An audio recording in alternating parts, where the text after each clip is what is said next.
हमारी आने वाली पीढ़ियां कमजोर पैदा ना हो, इसलिए भी हमें गांव-गांव किसानों को समझाना होगा कि यूरिया का उपयोग कम करें। यूरिया के कारण बहुत बड़े संकट आ रहे हैं। यूरिया से हमारी मिट्टी, हमारे जल, उस पर बहुत विपरीत असर होता है। और इसलिए पल्लवी जी, आप जैसे प्रधान गांव वालों को समझाए कि भाई अब गांव में पहले अगर 10 थैली आता था यूरिया तो अब 5 थैली आएगा, पहले 100 थैली आता था तो 50 थैली आएगा, हम आधा कर देंगे। आप देखिए पैसा भी बचेगा और ये हमारी धरती माता भी बचेगी। तो मैं चाहूंगा कि जब पंजाब के किसानों से बात हो रही है और पल्लवी जैसे प्रधान से बात हो रही है, तो मुझे पक्का विश्वास है कि आप ये काम करोगी और मेरी तरफ से आपको बहुत बधाई, बहुत शुभकामनाएं। आइए हम महाराष्ट्र चलते हैं।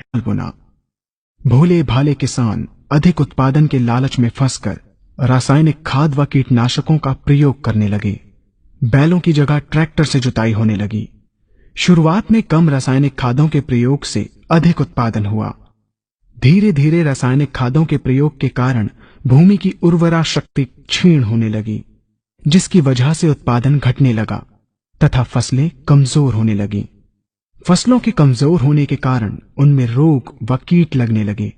रोग व कीटों से फसल की सुरक्षा के लिए और अधिक कीटनाशकों का प्रयोग होने लगा।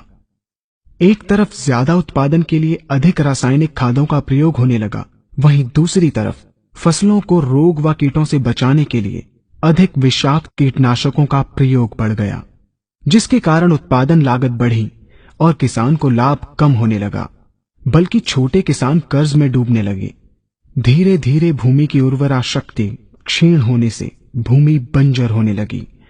रासायनिक खाद व कीटनाशकों के कारण खाद्यान्न भी विषाक्त हो गए तथा जलवायु भी प्रदूषित हो गई, जिसके कारण मानव, पशु पक्षियों के स्वास्थ्य पर प्रतिकूल प्रभाव पड़ा, जिसका परिणाम आपके सामने है। मानव स्वास्थ्य पर रासायनिक खादों के पड़ने वाले प्रभाव को आप ऐसे समझें।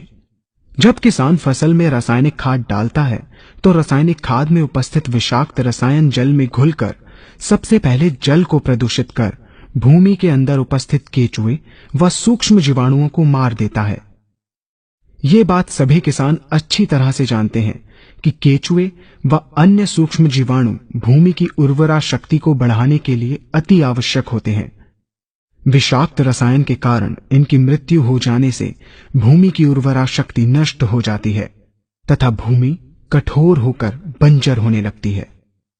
रासायनिक खादों के विषाक्त रसायन पानी के माध्यम से अन्य खनिजों के साथ फसल के अंदर पहुंचकर फसलों को विषाक्त बना देते हैं। बाद में जब खाद्यान्न के रूप में मनुष्य या अन्य पशु इन्हें खाते हैं तो ये विषाक्त रसायन मानव स्वास्थ्य पर बहुत ही बुरा प्रभाव डालते हैं तथा मनुष्य के अंदर तरह तरह के रोग उत्पन्न करते हैं। जब हम जैविक खाद का प्रयोग भूमि पर करते हैं तो जैविक खाद पानी में मिलकर पानी को प्रदूषित नहीं करती।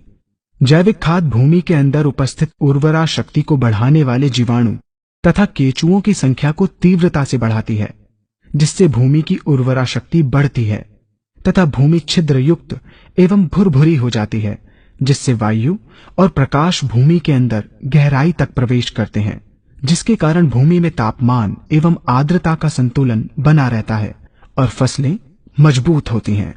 जैविक खाद में विद्यमान तत्व खाद्यान्न के माध्यम से मानव व पशु पक्षियों के शरीर में पहुंचकर स्वास्थ्य लाभ पहुंचाते हैं। जैविक खादों के प्रयोग से फसलें अच्छी और मजबूत होती हैं, जिसके कारण उन पर रोगों एवं कीटों का ज्यादा प्रभाव नहीं पड़ता। यदि किसी प्राकृतिक कारणवश कीटों व रोगों का प्रभाव अगर पड़ता भी है तो गौमूत्र एवं औषधीय वनस्पतियों के घोल के छिड़काव करने से फसलों को रोग एवं कीटों से बचाया जा सकता है। गौमूत्र एवं अन्य प्राकृतिक औषधियों के मिश्रण के छिड़काव से फसलों का कम लागत में बचाव हो जाता है तथा वातावरण पर भी कोई दुष्प्रभाव नहीं पड़ता।